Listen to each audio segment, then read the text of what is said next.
Welcome to our channel. నిరుద్యోగ యువతకు రకరకాల నోటిఫికేషన్లు అందుబాటులోకి వస్తున్నాయి. వీటిలో ప్రధానంగా ఐజీఐ ఏవియేషన్ సర్వీసెస్ అంటే ఇది విమానయాన సంస్థకు సంబంధించినటువంటి ఈ నియామకాలు జరిపే సంస్థ.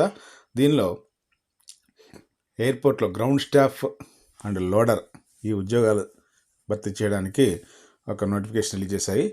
ఈ ఉద్యోగాలు కూడా మొత్తం సుమారుగా 1600 దాకా ఖాళీలు ఉన్నాయి. వీటికి ఇంటర్మీడియట్ 10th క్లాస్ క్వాలిఫికేషన్ ఉంటే సరిపోతుంది. ఈ నోటిఫికేషన్ సంబంధించిన పూర్తి వివరాలను ఇప్పుడు మీకు తెలియజేస్తున్నాం. భారతదేశంలో ఉన్నటువంటి ప్రధాన ఎయిర్పోర్ట్స్లో ఎయిర్పోర్ట్ గ్రౌండ్ స్టాఫ్ అలాగే లోడర్స్ ఈ 2 పోస్టులు భర్తీ చేస్తున్నారు. ఈ ఎయిర్పోర్ట్ గ్రౌండ్ స్టాఫ్కి 12వ తరగతి అంటే ఇంటర్మీడియట్ పాస్ అవ్వాలి. 18 సంవత్సరాల నుంచి 30 సంవత్సరాల మధ్యలో వయసు కలిగి ఉండాలి. దీనికి 1017 ఖాళీలు ఉన్నాయి మొత్తం. శాలరీ 25,000 నుంచి 35,000 రూపాయల దాకా ఇస్తారు. లోడర్స్ ఇది ఓన్లీ మేల్ క్యాండిడేట్స్కి 10th క్లాస్ పాస్ అయి ఉండాలి. 20 సంవత్సరాల నుంచి 40 సంవత్సరాల మధ్యలో వయసు కలిగి ఉండాలి. 15,000 నుంచి 25,000 మధ్యలో శాలరీ ఉంటుంది. 429 ఖాళీలు ఈ లోడర్స్ జాబ్స్లో ఉన్నాయి. అయితే ఒకే అభ్యర్థి 2 పోస్టులు కూడా అప్లై చేసుకోవచ్చు. అయితే అతనికి ఉన్న ఎలిజిబిలిటీ అవన్నీ చూసి ఆ పోస్టుకి సంబంధించినటువంటి ఎగ్జామ్లో వచ్చిన మార్క్స్ని బట్టి వాళ్ళకి సెలక్షన్ జరుగుతుంది. ఇక్కడ ఎయిర్పోర్ట్ గ్రౌండ్ స్టాఫ్లో మేల్ ఫీమేల్ 2 అప్లై చేసుకోవచ్చు. ఫ్రెషర్స్ కూడా అప్లై చేసుకోవచ్చు. అంటే ఇక్కడ ఎక్స్పీరియన్స్ తోటి పని లేదు. అలాగే ఎయిర్పోర్ట్ లోడర్ మాత్రం మేల్ క్యాండిడేట్స్ మాత్రమే అప్లై చేసుకోవాలి. దీనికి సంబంధించినటువంటి టెక్నికల్ సర్టిఫికేట్స్ కూడా ఏమీ అవసరం లేదు. దీనికి 10th క్లాస్ మాత్రం ఉంటే సరిపోతుంది. అయితే ఏజ్ రిలాక్సేషన్ అనేది దీనికి ఈ పోస్టులకి ఎక్కడ కూడా వర్తించదు. అంటే ఎస్సీ ఎస్టీ ఓసీ బీసీ అందరికి కూడా ఈ ఎయిర్పోర్ట్ గ్రౌండ్ స్టాఫ్కి 18 నుంచి 30, అలాగే లోడర్స్కి 20 నుంచి 40 సంవత్సరాల మధ్యలో మాత్రమే ఉండాలి. అదనంగా ఏజ్ రిలాక్సేషన్ అనేది వర్తింపదనమాట.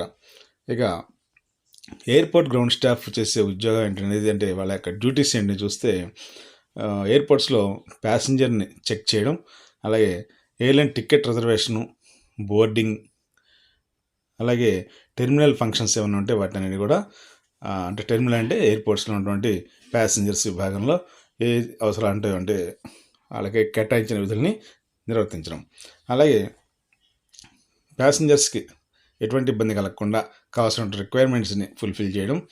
అలాగే ఇది 3 షిఫ్ట్లో ఉంటుంది.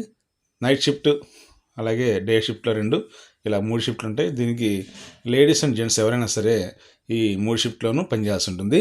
అలాగే వీక్లీ ఆఫ్ కూడా రొటేషన్ బేసిస్లో ఇస్తారు.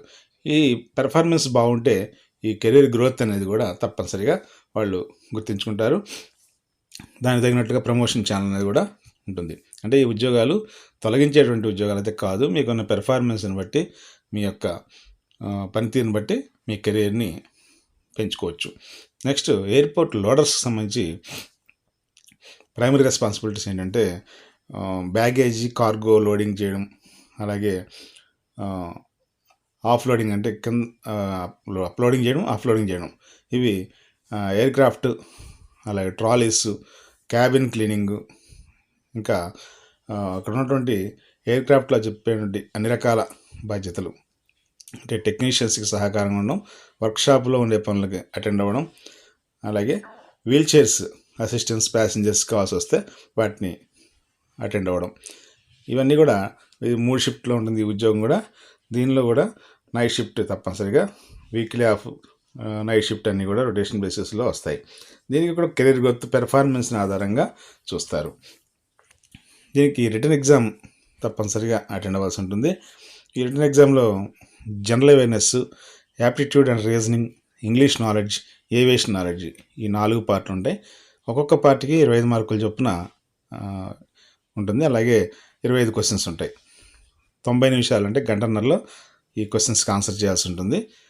వీటికి సంబంధించి ఇంటర్మీడియట్ లెవెల్లో ఎయిర్పోర్ట్ గ్రౌండ్ స్టాఫ్కి సంబంధించి ఉంటుంది. అలాగే లోడర్స్కి 10th క్లాస్ లెవెల్లో ఎగ్జామ్ ఉంటుంది. ప్యాటర్న్ అయితే ఇదే ఉంటుంది, కానీ సిలబస్ మాత్రం ఆ 2 వేరియేషన్ అనేది చూపిస్తారు. ఇది ఇంగ్లీష్ లాంగ్వేజ్ సెక్షన్ మాత్రం ఇక్కడ తప్పనిసరిగా లోడర్కి అవసరం ఉంటుందన్నమాట. ఇక సిలబస్ చూస్తే general awareness, aptitude and reasoning, general English, aviation knowledge. అంటే ఏవియేషన్ నాలెడ్జ్ అంటే ఎయిర్పోర్ట్లో దేశంలో ఉన్న ఎయిర్పోర్ట్ల పేర్లు, అలాగే ఆ టెర్మినాలజీస్ ఉంటాయి. అలాగే సివిల్ ఏవియేషన్, ఎయిర్పోర్ట్ కోడ్స్, అలాగే ఇంటర్నేషనల్ ఎయిర్పోర్ట్స్ సంబంధించిన నాలెడ్జ్ని పరీక్షిస్తారు. ఈ ఎగ్జామినేషన్లో ఒక్కొక్క క్వశ్చన్కి ఒక్కొక్క మార్క్ చొప్పున కేటాయిస్తారు.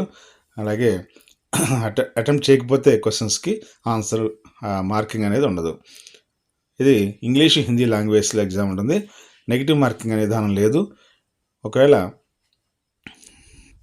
మీకు ఎగ్జామినేషన్ ఏ లాంగ్వేజ్ రాయాలో, అలాగే ఎగ్జామినేషన్ సెంటర్ ఎక్కడ కావాలనేది కూడా అప్లికేషన్ మీరు తెలియజేసినటువంటి ఆ విధంగా అలాట్ చేస్తారు. ఎగ్జామినేషన్ సెంటర్ ఒకసారి మనం కోరుకున్న తర్వాత దాన్ని చేంజ్ చేయడం అనేది కుదరదు అనమాట. అలాగే ఈ ఎగ్జామినేషన్ సెంటర్స్ కూడా ఎక్కడున్నాయో ఒకసారి చూస్తే ఆంధ్రప్రదేశ్, అలాగే తెలంగాణ రాష్ట్రాల్లో విశాఖపట్నం, హైదరాబాద్ ఈ 2 సెంటర్స్లో ఎగ్జామ్ జరుగుతుంది. అలాగే దీనికి సంబంధించి అప్లికేషన్ సబ్మిట్ చేసేది ఆన్లైన్లో సబ్మిట్ చేయాలి. ఈ IGIaviationdelhi.com అనే వెబ్సైట్లో అప్లికేషన్స్ని మనం సబ్మిట్ చేయాల్సి ఉంటుంది.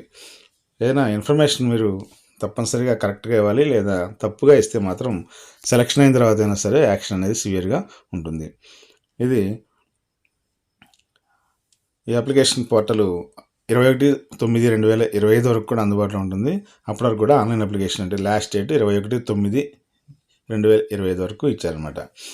కాబట్టి ఈ అప్లికేషన్ ఆన్లైన్ సిస్టంలోనే సబ్మిట్ చేయాల్సి ఉంటుంది. సెలక్షన్ ప్రాసెస్ చూస్తే రిటన్ ఎగ్జామినేషన్కి సంబంధించినటువంటి మార్క్స్ బేస్ చేసుకుని మాత్రమే మెరిట్ బేసిస్ మీద ఇస్తారు. అలాగే ఒక ఎయిర్పోర్ట్ గ్రౌండ్ స్టాఫ్కి మాత్రం ఇంటర్వ్యూ కూడా కండక్ట్ చేస్తారు.